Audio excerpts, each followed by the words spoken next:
Reporte 100. El periodista Raúl Olmos publicó varias investigaciones donde comprobó que presuntos sobornos por $12.500.000 de Odebrecht y AMSA depositados en cuentas de Suiza, ligadas al exdirector de Pemex, sirvieron para comprar inmuebles de lujo en la zona de las Lomas de Chapultepec y en Ixtapa, Guerrero. Por esa trama se acusa al colaborador de Enrique Peña Nieto de lavado de dinero, asociación delictuosa y cohecho. Y tengo al autor de estos reportajes de investigación en el teléfono, al periodista Raúl Olmos, de Mexicanos contra la Corrupción y la Impunidad. Raúl, muchas gracias por tomar esta llamada. ¿Cómo estás? Buenos días. Buenos días, con gusto compartiendo información con todo el auditorio. El periodismo hizo la chamba que no hizo el Sistema Nacional Anticorrupción. Bueno, yo creo que el periodismo hizo el trabajo que tenía que hacer y sí. Lo más importante es que tuvo una repercusión. Pocas veces en el periodismo hay repercusiones y eso resulta a veces muy frustrante porque, por ejemplo, nosotros que nos dedicamos al periodismo contra la corrupción, cotidianamente estamos publicando investigaciones y la repercusión que tiene, nosotros le llamamos incidencia, pues es muy baja. La autoridad pues no siempre atiende las denuncias periodísticas que se hacen o no tiene una repercusión en el ámbito legal. Las excepciones que estamos viendo es la famosa estafa maestra, donde hubo pues una repercusión tanta que llevó a la detención de la exsecretaria de Desarrollo Social, y ahora vemos esto que también tuvo de alguna forma una repercusión porque digamos el elemento clave también de la acusación contra Emilio Lozoya tiene que ver con el par de residencias que en su momento en Mexicanos contra la Corrupción revelamos que había adquirido en la zona de las Lomas, como mencionaste, y en Ixtapa. Estas dos adquisiciones que tienen que ver con los sobornos de Odebrecht y de Altos Hornos de México, pues son los elementos que le dan sustento a la acusación que está haciendo la Fiscalía, en el sentido de que hubo una operación de lavado de dinero, de asociación delictuosa y de cohecho. Sí, estos $12.5 millones que Odebrecht y AMSA depositaron en cuentas en Suiza ligadas al exdirector de Pemex, fueron sobornos. ¿Por qué situaciones? ¿Qué es lo que hizo Emilio Lozoya para recibir este dinero? Bueno, en el caso de Odebrecht está documentado, está confesado incluso por exdirectivos de la petrolera, de la constructora brasileña, acerca de que la negociación fue para adquirir contratos en la refinería de Tula, que es una obra que se le asignó a Odebrecht, una de las más cuantiosas, pero no la más cuantiosa. Y otra parte fue en retribución por servicios que ya antes había prestado Emilio Lozoya, y que esta es una parte que no se ha investigado a profundidad.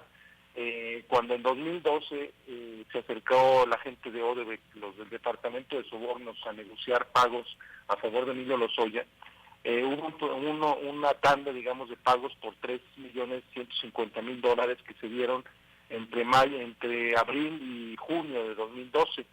Este dinero en su momento se mencionaba que había sido posiblemente para la campaña de Enrique Peña Nieto, porque los pagos coincidieron en fechas con el desarrollo de la campaña presidencial. Pero en las declaraciones que han hecho directivos de Odebrecht, refieren que este pago fue en retribución a servicios que ya antes había dado Emilio Lozoya, de asesoría o de acercamiento para negocios en el estado de Veracruz. Entonces, a mí me parece que ahí hay una parte que no se ha investigado a profundidad, que tendría que ver con qué tipo de servicios o qué tipo de gestiones realizó Emilio Lozoya en aquel estado, y pues nada más hay que ver que en aquel estado está el principal negocio de Odebrecht en nuestro país, que es Etileno 21. Entonces, esto llevaría a preguntarse si entonces los beneficios que obtuvo Odebrecht en aquella planta, que son pues un negocio valuado en miles de millones de dólares en ingresos al año, pues no tuvo también que ver con negociaciones turbias, como pues lo han venido sugiriendo, ¿no? Entonces, ahí está, digamos, puesta, esto me parece que va a abrir la detención de Lozoya, pues necesariamente abrir la averiguación o la investigación a más ámbitos, ¿no? No solamente que se limite al caso de la refinería de Tula como hasta ahora ha ocurrido. Sí, de hecho la defensa de Emilio Lozoya, Javier Cuello Trejo, declaró a Reforma que Emilio Lozoya no se mandaba solo. En la compra de las plantas de fertilizantes y en desuso, puedo asegurar que el señor presidente Peña estaba enterado, era parte del pacto. En la lista podrían estar involucrados, dice Reforma, el exsecretario de Hacienda Luis Videgaray, así como los exdirectores de Pemex Juan José Suárez Coppel y José Antonio González Anaya. ¿Va a salpicar a más, inclusive al expresidente, este proceso contra Lozoya, Raúl? Pues yo quisiera mantenerme optimista en el sentido de que la Fiscalía va a realizar una investigación más profunda, y si esto así fuera, necesariamente va a salpicar efectivamente a más funcionarios o exfuncionarios federales. Pero tengo ciertas suspicacias sobre si esto se va a llevar a profundidad o solamente se va a quedar en el personaje.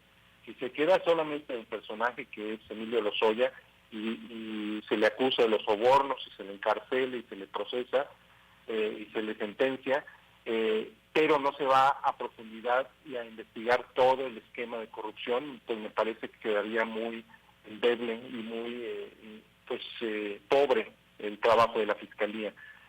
Yo creo que debe ir a profundidad, y si va a profundidad, forzosamente tiene que llamar a declarar a personajes involucrados en esta trama, incluido el expresidente Enrique Peña Nieto, porque en distintos momentos está documentado que Peña Nieto se reunió con Marcelo Odebrecht, el gran corruptor de este caso. Se reunió con él desde que era gobernador del Estado de México, luego cuando dejó la gubernatura y apenas se perfilaba a la candidatura presidencial, se volvió a reunir en la ciudad de Toluca, y ya siendo candidato electo en noviembre de 2012, se agendó una tercera reunión en la ciudad de Querétaro con este personaje pues tan oscuro, acusado en Brasil de encabezar la trama de corrupción, y finalmente en octubre de 2013 se reunió otra vez con Marcelo Odebrecht, ya siendo presidente, lo recibió en la residencia oficial de Los Pinos. Estas dos últimas reuniones me parecen muy peculiares y muy importante que las observemos, porque resulta que la realización de estas reuniones coincide en fechas con las transferencias de por lo menos 2 tandas de sobornos realizadas por Odebrecht. Es decir, hay coincidencias de fechas entre las reuniones de Peña Nieto y los pagos de sobornos. Esto es algo que debe investigar la autoridad para saber si las reuniones tenían que ver con las negociaciones de pagos de sobornos. Y si no es así, que explique el expresidente a qué se debían estas constantes reuniones, qué se trataba, qué se acordaba en estas reuniones, y es inevitable que se le investigue en este asunto. No solo él, también hay otros personajes como Miguel Ángel Osorio Chong, que está documentado también que en la refinería de Tula el contrato se le asignó a Odebrecht, pero al poco tiempo lo que hizo la constructora brasileña fue asignar subcontratos a constructoras, es decir, la obra no la realizó Odebrecht, sino que la terminó realizando un conjunto de contratistas subcontratados por ellos, y entre esas subcontratistas estaban 3 empresas ligadas de alguna forma a personajes de Miguel Ángel Osorio Chong.